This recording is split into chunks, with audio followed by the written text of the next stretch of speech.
reconstructing a great deal from the testimonies and documents that are available.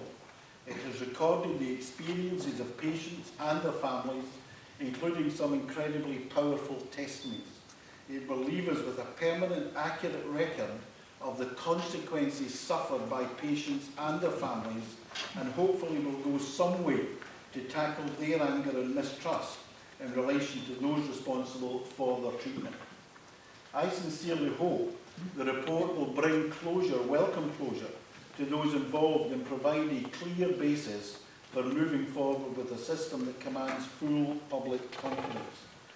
There have clearly been significant advances in the delivery of services over the years, but we need to know whether we did lose sight of the interests of patients.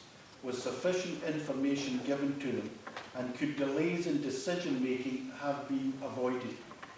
Many people in Scotland have suffered or died as a result of the transmission of hepatitis C or HIV through National Health Service treatment. Although nothing will ever compensate them or their families for that, the aim of the inquiry is to provide a full and fair account of what happened and the impact on patients and their families, recommending changes of practice where appropriate. Once the Penrose Inquiry reports, I will of course meet with key stakeholders to discuss the findings and the way forward in Scotland. I hope this will provide answers for those who have suffered or lost loved ones, and will help reassure everybody concerned that we will do everything we possibly can to prevent anything like this ever happening again. And let me tell you, I intend to review the existing support provisions for people who contracted hepatitis C from National Health Service contaminated blood when the final report of the Penrose Inquiry is being considered. To inform that review over the next few months, we intend to undertake a scoping exercise to better understand the support needs of patients and their families.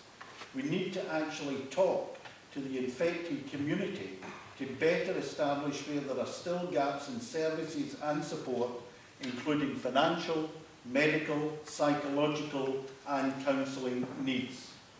We know that those affected often have conditions which prevent them from working and which generate specialised medical needs. Both patients and their families can have deep-rooted psychological problems from the continued trauma of this experience, and again this requires specialised support and treatment. I hope that Haemophilia Scotland can assist us in reaching the haemophilia community to make this exercise as meaningful as possible. I know also that a significant proportion of people with blood-borne viruses are dependent on state benefits for their basic living needs. Hepatitis C treatment side effects can be very severe, and timely access to benefits may make the difference between someone completing or giving up on treatment. The UK Welfare Reform Act 2012 has introduced significant changes to the welfare system. Although welfare is a reserved matter for the UK government at present, we are doing what we can to protect vulnerable Scots and support people to make the transition. The only way we can really tackle these issues, I believe, is to have all these powers in Scotland so that we can provide the comprehensive support that people need. And I'm extremely concerned about some of the impacts of some of the recent welfare reforms potentially on haemophilia sufferers and indeed other people in similar positions.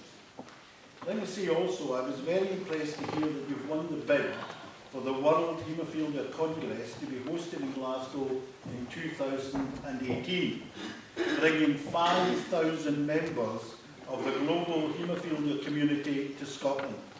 I know that the Congress is attended by leading research experts and challenges the bleeding disorders community to rethink current models of care and reflect on the future evolution of treatment.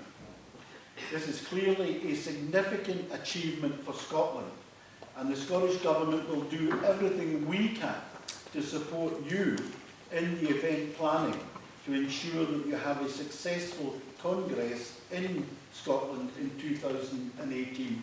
And many congratulations to Haemophilia Scotland for all their efforts in securing the bid. Can I say I'm very grateful for the opportunity to speak at this meeting tonight. Usually when I speak at these fringe meetings, I do so off the cuff.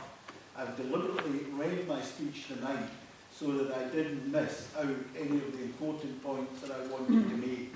But I just want to say on behalf of the Scottish Government that I look forward as Health Secretary to working with Haemophilia Scotland and with sufferers and with other representatives to make sure that we can and do provide the maximum possible support in every way for those people who suffer from haemophilia. And of course we will do everything we can as well within our limited means to support research into treating haemophilia as a long-term condition and hopefully eventually getting the science and the technology necessary to prevent and cure haemophilia. Thank you very much.